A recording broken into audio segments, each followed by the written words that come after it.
Assalamualaikum warahmatullahi wabarakatuh. Perkenalkan, nama saya Muhammad Hafiz Aslam dari jurusan Ilmu Hadis Fakultas Usuluddin dengan NIM 12110600034.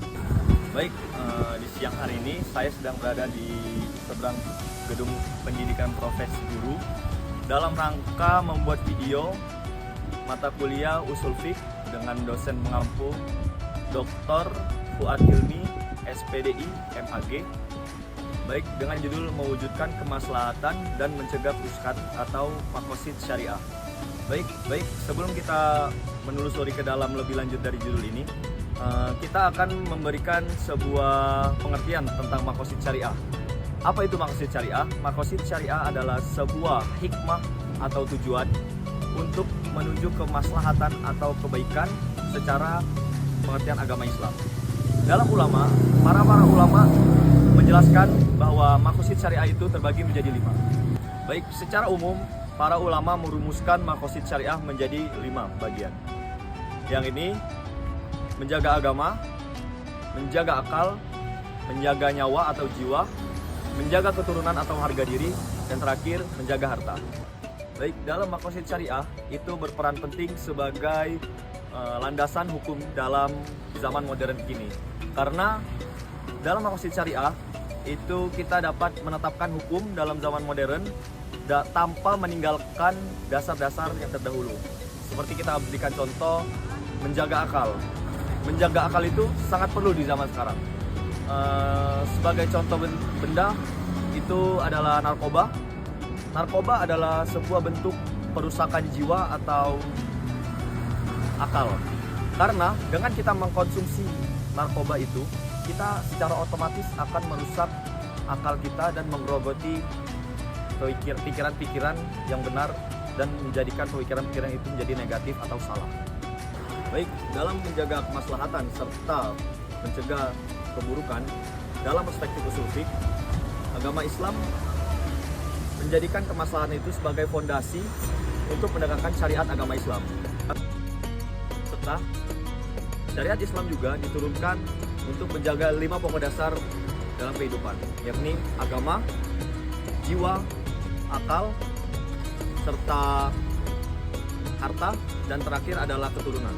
Setiap perintah serta larangan Islam itu tidak lain dan tidak bukan adalah bermuara kepada kemanfaatan hidup serta menuju pada kebaikan dan takwa pada Allah Subhanahu wa taala.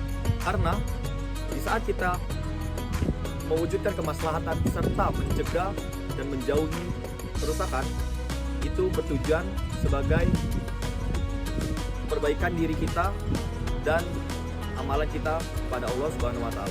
Mewujudkan kemaslahatan berarti mendorong segala sesuatu yang membawa kebaikan serta manfaat bagi manusia, seperti menegakkan keadilan. Dengan contoh, kita harus menegakkan sebuah peraturan dengan seadil-adilnya dan rata sesama manusia. Ya, selanjutnya menjaga hak-hak sesama.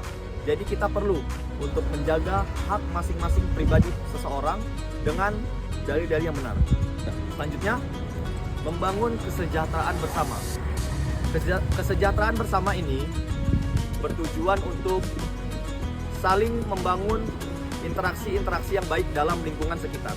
Oleh karena itu, sangat baik bagi kita untuk menjaga kesejahteraan di antara lingkungan sekitar kita.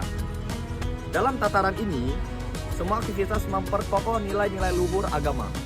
Baik, itulah mungkin contoh kecil dari sebuah kemaslahatan bagi hidup kita. Selanjutnya adalah mencegah kerusakan. Nah, ini adalah kebalikannya dari sebuah kemaslahatan. Mencegah kerusakan ini berprinsip penting dalam hukum Islam karena kerusakan sangat berpotensi menghancurkan tatanan kehidupan kita yang dari mana baik menjadi buruk, positif ke negatif, yang dimana syariat Islam sangat berperan penting dalam kerusakan itu. Segala bentuk kezoliman, perusakan lingkungan atau penyebaran kebodohan dan pelanggaran hak-hak individu maupun kolektif termasuk dalam kategori kehancuran atau kerusakan yang sangat wajib untuk kita cegah. Dalam kaidah usul fiqh disebutkan Darul Al-Mafasid Muqaddim Al-Jalb atau Al-Masalih, mencegah kerusakan lebih diutamakan daripada menarik kemaslahatan. Hal ini menunjukkan betapa besarnya pengaruh kerusakan bagi lingkungan sekitar. Karena disebabkan oleh kerusakan itulah sebuah kemaslahatan jadi hilang. Karena kerusakanlah yang menjadikan kita menjadi manusia yang negatif dan tidak bermanfaat. Nah, oleh sebab itu, setiap apa yang kita lakukan dan setiap kejadian yang ada dalam kehidupan kita harus bertujuan dan lurus dalam kemaslahatan.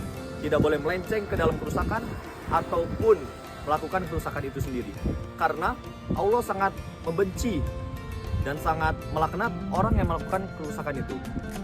Baik, inti dari tema mewujudkan kemaslahatan dan menghindari kerusakan ialah sebagai individu kita diharuskan untuk selalu menerapkan kemaslahatan di dalam lingkungan sekitar kita serta menghindari kerusakan dan jangan pernah untuk melakukan kerusakan itu sendiri. Karena kerusakan yang akan kita lakukan itu akan berdampak sendiri ke dalam diri kita. Dan sangat dibutuhkannya syariat Islam karena itu sebagai fondasi awal kita untuk menghindari sebagai kerusakan serta meluruskan kemaslahatan. Mungkin sekian dari saya. Saya Muhammad Hafiz Aslam dari Ilmu Hadis 2B. Undur diri. Wassalamualaikum warahmatullahi wabarakatuh.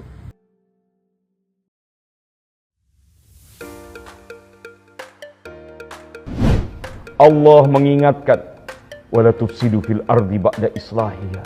Janganlah engkau berbuat kerusakan di bumi ini setelah Allah ciptakan dengan baik.